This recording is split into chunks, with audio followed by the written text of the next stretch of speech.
Bonjour à tous les amis, alors aujourd'hui on va parler un peu du match France-Finlande qui s'est déroulé hier soir, les tops et les flops. Voilà, une équipe de France qui a été bousculée, voilà, au milieu de terrain. Voilà, c'est catastrophique. Bon, il y a des joueurs qui ont, à mon avis, perdu leur place peut-être dans ce rassemblement. Voilà, il y a des joueurs qui auraient pu se montrer pour espérer être peut-être à l'Euro. Mais il y en a d'autres qui ont été quand même assez mauvais par rapport à une équipe de Finlande qui a joué son jeu, voilà, qui a joué physiquement et qui a essayé de mettre de l'impact en milieu de terrain.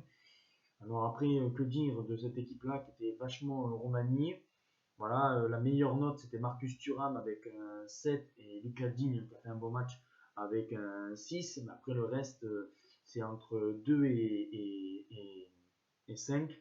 Mais voilà, après, c'était une composition assez bidon de Didier Deschamps. Bon, après, il a voulu faire tourner. Bon, voilà, il n'y a rien à dire. Mais après, il y a des choses un peu inquiétantes, surtout pour Olivier Giroud.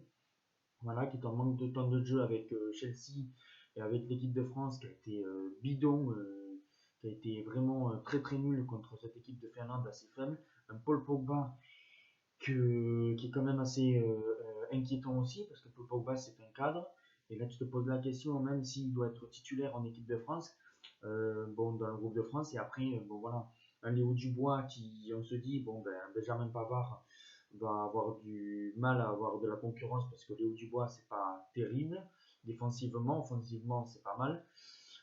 Zouma, ça a été très moyen. Clément Langlais, c'est assez lent. Voilà. Sissoko, pour moi, c'est terminé, l'équipe de France. Voilà, parce que je pense que Sissoko, il a fait son temps, mais il a fait quand même un match vraiment catastrophique. Moussa Sissoko. Et après, bon voilà, hein, Nzondi, pas très bon, voilà, comme je le dis. Après, j'en oublie certainement. Ben Yedder, à chaque fois, on essaye de Ben Yedder, de le voir, qu'il soit titulaire. Et finalement, Ben Yedder, il ne s'impose pas en équipe de France. Et c'est un peu ça qui est un peu inquiétant. Après, ceux qui sont rentrés, Martial, il a essayé, mais ça n'a pas fait grand-chose.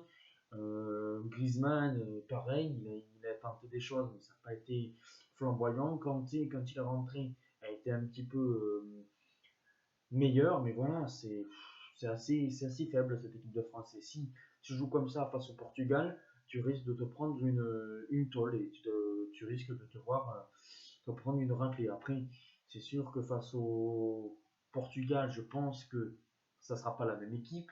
Je pense que Didier Deschamps va mettre son équipe type et que va remobiliser un peu l'équipe de France, parce que l'équipe de France, j'ai remarqué, est très bonne face aux grosses équipes, mais moins bonne face aux petites équipes. C'est quand même ça qui est assez bizarre dans l'ensemble. Mais bon, je pense que je suis un peu inquiet face au Portugal, mais je me dis, on est meilleur face aux grosses équipes. Alors c'est à voir. Mais après, mes tops dans ce match de hier, je dirais que c'est Lucas Digne et Marcus Thuram, qui est pour moi, à mon avis, qui a fait un très bon match et que peut-être l'avenir de l'équipe de France et qui marque des points pour l'Euro. Et mes flops, alors là, je ne peux pas en citer, mais je dirais Paul Pogba, Giroud, Nzonzi, voilà, et après Clément Langlais, mais il y en a tellement de flops que voilà, si je dois en citer vraiment deux, c'est Giroud et Paul Pogba qui normalement les cadres. Après, ma composition que je mettrai contre le Portugal, parce que je le dis dans cette vidéo, c'est Hugo Lloris qui serait de nouveau dans les buts. Léo Dubois, malheureusement, parce que je ne sais pas si Benjamin Pavard sera rétabli à droite. Lucas Hernandez côté gauche. Varane, Kipembe, voilà. Un milieu à 3 avec Rabiot, Tolisso et,